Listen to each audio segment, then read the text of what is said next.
널 기다렸어. Like, two players have 3, one has 2. That's like, okay, well, the 2-1 is out, and they have to play one best of 1 probably to decide everything, which is actually crazy, but that's how it is. Trust, 1 win away, like before, at joining Classic to be the second Protoss out of this group. Yeah, and keep in mind that Curious just lost, so he's not going to be in the best of state of minds, right? Trust, he needs to take this win. Is Curious going to try his absolute hardest to deny Trust this win after just getting knocked out of the tournament? Yeah, he's going to play a good game of StarCraft, but he's not going to be at his best. I can guarantee that. Something else I just want to add is set 30 is no longer required, as Curious is eliminated and Classic has advanced. That game is now meaningless. So we're down to up to basically going to set 29. And that game is cut off. And yeah, we saw Hush when he was in the similar fate do some kind of wonky stuff last week. We'll see if Curious takes this absolutely seriously. But for Trust, who's again very nervous, if he just wins 1 more game, he will advance, but he has to win it. So let's see what he can do at game number 24 now on Dusk Towers.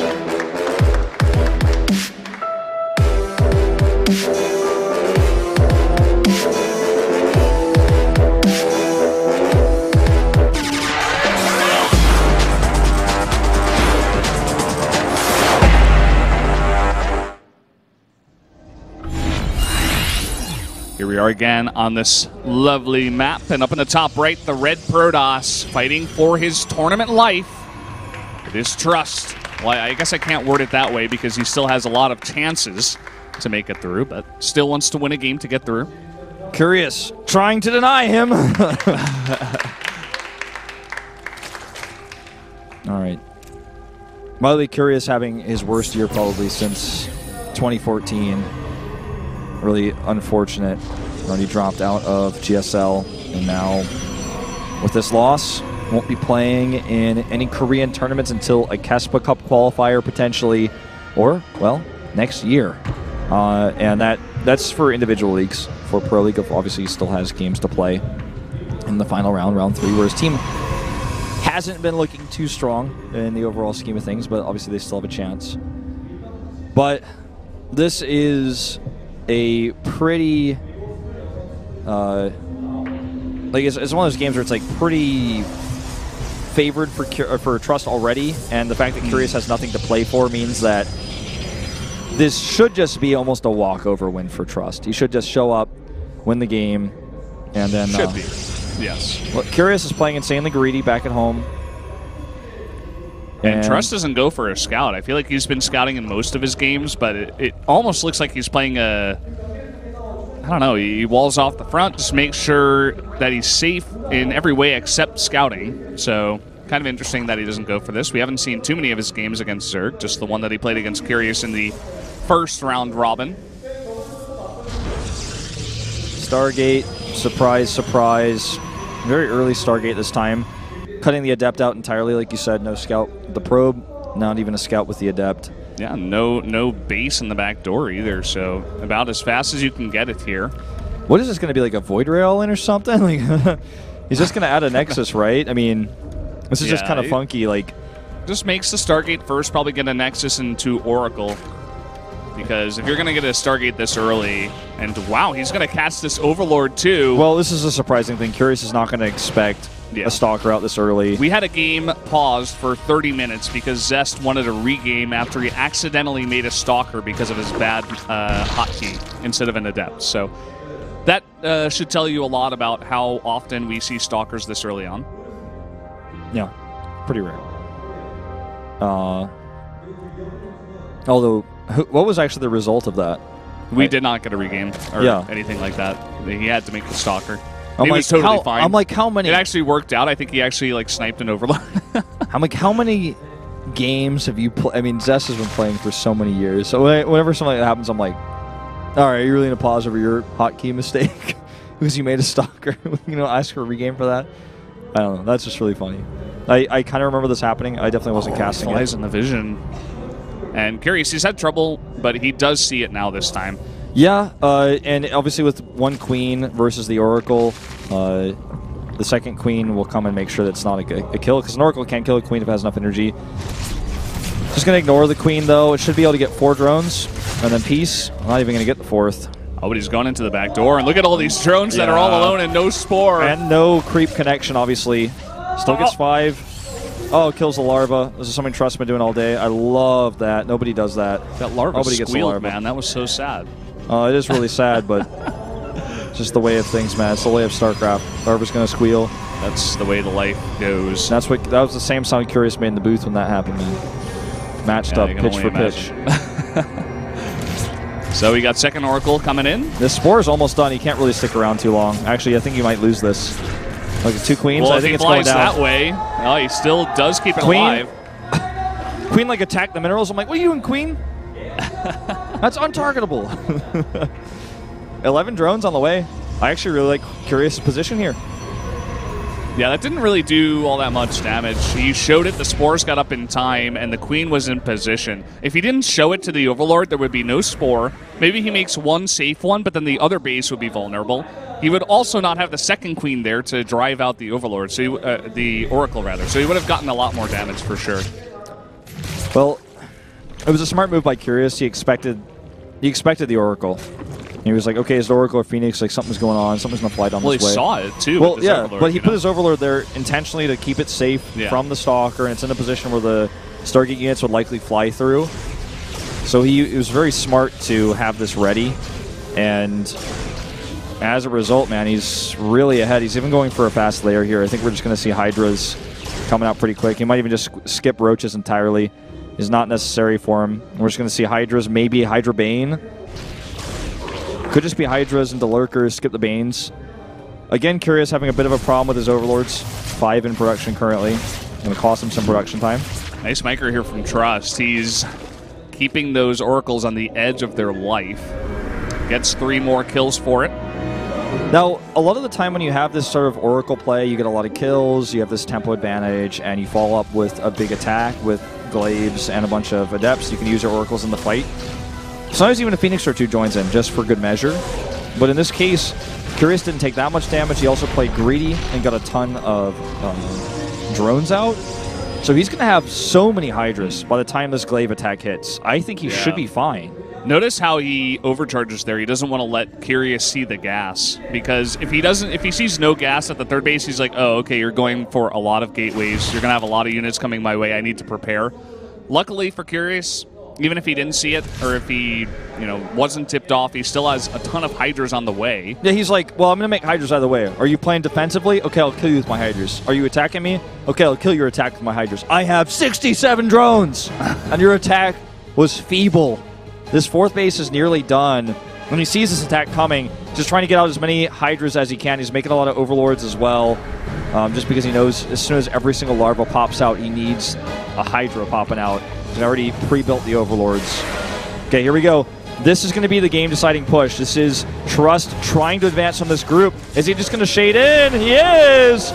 And I don't know about this. He's not attacking. There he goes. Now he attacks. This is what I'm talking about, the small stuff. Is it going to matter, though? There's still so many Adepts here. Ling's coming out. He needs more Hydras. 11 of them coming out. They're about to have range of +1, but they didn't before this attack. A nice timing here for Trust. 7 more Adepts. 12 Hydras on the way. He's definitely going to have to fight with drones to survive here.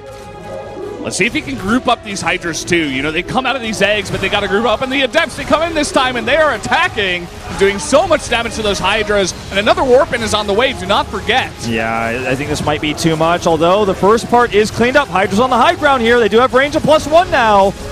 And actually, you know what? He is doubling the army supply. A lot of drones went down, but he can recover from that. He has 4 hatches. And he's going over here. He's going to hold this. Unbelievable. He's going over here to try to hit this hatch, but the last of these Adepts will be cleaned up. They get 1 more Hydra. And back at home, 8 more Adepts coming in. I think all he has to do is just walk over, kill the Adepts. It's easier said than done because the Adepts can shade. So if he comes over here, he has to keep Hydra split on both sides. But I think he has just enough army supply to where he can actually beat the Adepts on both sides. And he already canceled the shade. Get that Prism. He's got high ground vision with the Overlord. Just going to fly away, save him, but Lurker's on the way, and look at this, 5 sentries on the way for Trust. He's making charge now. All of his tech is super delayed because of this attack. It's obsolete as well. What are sentries going to do versus lurkers? What are they really even going to do versus hydras with no army behind it? I like that he's getting the charge and the immortals, because if he's ever going to have a chance to win this game, which would be a miracle, he does need those two things, and he needs them yesterday. I don't know about those sentries, man. I think you save that gas. Even if you have a huge bank, just go for the Templar Archives right away. Oh boy, loses the Warp Prism to add insult to injury, and Curious is making Trust's life hard. Yeah, he's really he's basically optimized how to deal with what Trust is doing here in this mid game, because he's like, okay, what's the one thing I have to worry about when I move out drops? Okay, I already killed the Prism. Not worried about that anymore. Still very low on drones at 68. He was at 67 before that fight. He's kind of recovered now up to 70.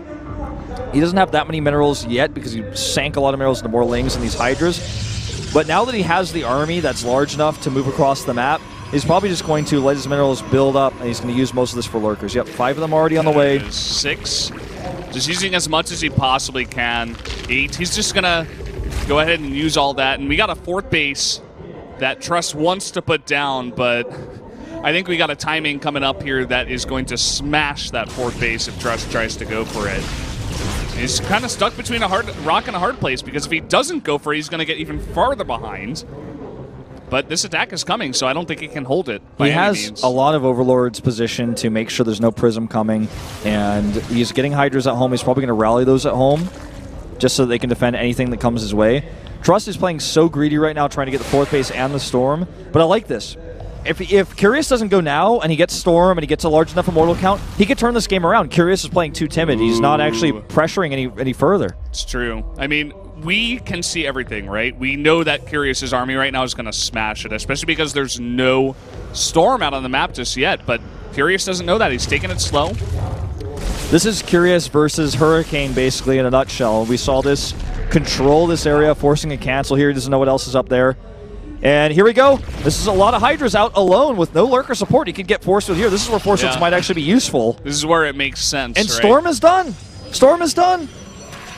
He's playing too timid. Like you said, he doesn't know. But, I mean, he has the opportunity to end this game. But he's allowing Trust time to maybe remake a 4th base, this time at the 3 o'clock. And that's what he's going to go for. And honestly, this location is a lot easier to hold against lurkers. Yeah, you're absolutely right, especially because of the high ground backdrop. Yeah, he can't really hold this 4th base. So I like that the second he saw lurkers, he canceled that base and immediately started the 4th base in the other location. And he's hanging on. Curious is letting him hang on. If he had attacked before Storm, he probably could have won the game just by attacking army to army.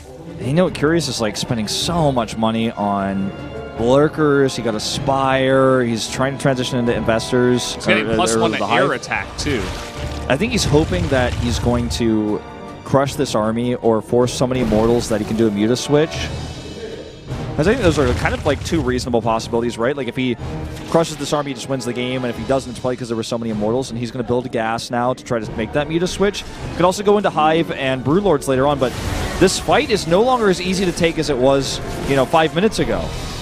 Look at that tag. That one Phoenix hallucination saw where all the lurkers were. Ooh, big damage here, though. He's trying to use these Lings to bait this army in. Fleet Beacon coming up. He's getting ready for that transition. But Curious, Hive's on the way. If need be, like if he felt like it was necessary or the right move, he can do a Muta switch because there's not very many anti-air units. It's mostly Immortals. It's like 4 sentries on the ground and 2 Archons, something like that. But he's allowed Trust to get this 4th base. He has a 5th, but he doesn't have a massive bank. He's getting there. He's getting there. There are how many sentries? 5? 5 sentries. And 2 Archons? 2 Archons, 8 Immortals. And he does have 2 Stargates. So that's shade.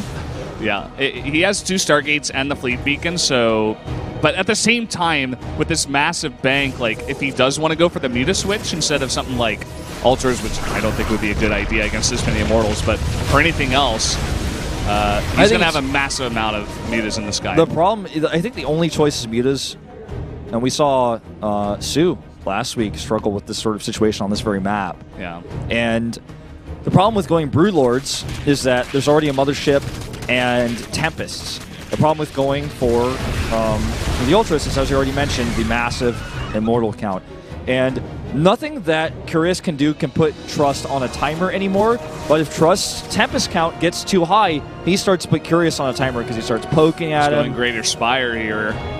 Not so sure about that. I mean, we already have 2 Tempests on the map. 2 more halfway done. And look at this. Trust is getting Anion Pulse Crystals +1. He can switch to Phoenixes. He's getting an extra Stargate. So good. He knows how Zergs play on this map if they're going to do the Muta switch later on. He's like ready for that. And I think that's what Curious is kind of banking on right now. This Greater Spire may just be for +2 for his Mutas. I don't know if Broodlords are ever even going to be a factor in this game. Yeah, that's actually a good point. But, like, I just love the Anion Pulse Crystals, the upgrades to the commitment to that air to the late game, right? He's going to have all the answers. And look at this. He's coming in here, all these units. There's no Overseer nearby. I'm not sure if this is worth it, though. Like, just let him have those useless lurkers. There's no reason to try to kill them. Yeah, okay, to poke at them, but don't commit. Yeah, don't overcommit here. Ooh, he's really thinking about it. Storm's coming down. Oh, there's great storms on those Hydras. Look at all those Hydras are so low now. And yeah, Curious has a huge bank, but if he loses this army, he's going to have to make a quick choice, and he's already starting to go down the Corruptor path, which is pretty worrisome. Yeah, there's not that many units on the ground, but if he wants to commit to the Corruptors, he's going to be flying into Storms. He's going to have Overseers for dealing with the Cloaked units, turning out the Mothership. Obviously going to take a lot of hits. You know what?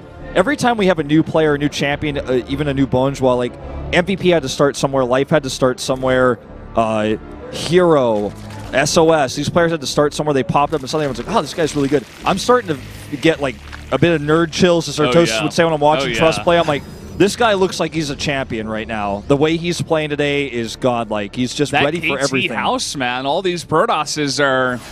I mean, it's not like Zest and Stats are coming out of the woodwork, but obviously this guy, Trust, is, and he's, you know, benefiting from the coaching, from the other players in there that are just so strong. Look at this. He forces Curious to respond to the DTs. He tags this army. He's looking for picks. And he can get them as long as he has the control. Oh, look at this Overlord drop, though, with Lurker drops. Am I watching Brood War? Here we go again. Okay. It's been a long time. But this actually can do a lot of damage, and it's going to require a big commitment to deal. Let's see if Trust panics here, because many pro gamers will. It's only 4 Lurkers. He can just calmly respond at home. All right, working his way towards these Spore Crawlers now. Curious, remember, his best play in Wings of Liberty was late game EVP. Here we go. He might commit to this. He's coming in. The Storms, they hit all the Corruptors, taking so much damage already, and he's not able to get that Mothership. Yeah, look at that. The Storms, the Archons as well. The ground army here dealing with this very easily. The Broodlord's doing a little bit of damage, but it's not enough. Tempest's doing way too much. This is so cost efficient for for Trust. This is what I was talking about earlier. If you let this Protoss army get Tempest, it puts the Zerg on a clock. The Protoss does not get on a clock from this. There's still 2 Lurkers in the main base, but they're not hitting anything. They're not accomplishing anything. 17 Corruptors on the way. He really wants to commit to this air army. Can't be using Corruptors like this. He can't be losing anything at this point. He needs every single Corruptor to make sure he kills the Mothership. Uh-oh, the Tempests are a little bit too far forward. Yeah, outside of the cloak range. The feedback, though, on the Viper. All right, such clutch play. Let's see if he backs up here. Uh-oh, 1 Muta on the way. It could be time. 1 Muta. 1 Muta pokes its head out. The evolution has begun. Okay, Curious wants to go for this. Archon's getting into position to deny, though. Every Overseer costs money at this point. Yeah, he's only got 4 left. If he could snipe those and get underneath the Mothership. But look at this. At the same time, he's actually split up his units. And the Tempests are all alone. The Corruptors have actually found a nice spot. There's no Storms left. His Templar out of Storms. He's morphing them into Archons. These Immortals will kill this hatchery, but they need to get ready for a retreat. We might actually have a recall here. Yeah. Everything needs to group up. He's going for that Mothership.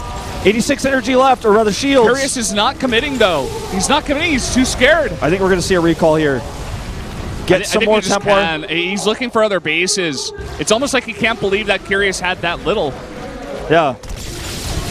In terms of bases. Look at how greedy he's being. It's like, let's see how many of these Corruptors I can kill before the recall. Recall comes down, and I mean, Trust has just done a massive amount of damage there. What a beautiful just series of events. You know, now, from fight to fight, taking out the 2 bases, and he's got a nice economy back at home. Big concern, big problem. 33 Corruptors on the map. Only 200 gas for Trust. He's adding 2 more assimilators, but he can't lose a single Tempest. You know, he can't be losing anything right now. He's got such little gas. even losing Templar or making Archons means he's losing Templar. And he has 0 high Templar on the map right now. No Storms available. He's made 2 now, but they were just made. Okay, these lurkers coming up here at the front to try to force something to happen. Oh, the pull on the mothership is blown up instantly. Insta-kill. And this is way too many Corruptors, in fact. If he could take out all the Tempests, I would actually like to see him overcommit. He doesn't know that Trust doesn't have Storms right now, but I think he's beginning to figure it out. Yeah, he's like, where are the Storms? Okay, they're almost ready, but they're not ready yet. Broodlord's starting to get on top of these Templar.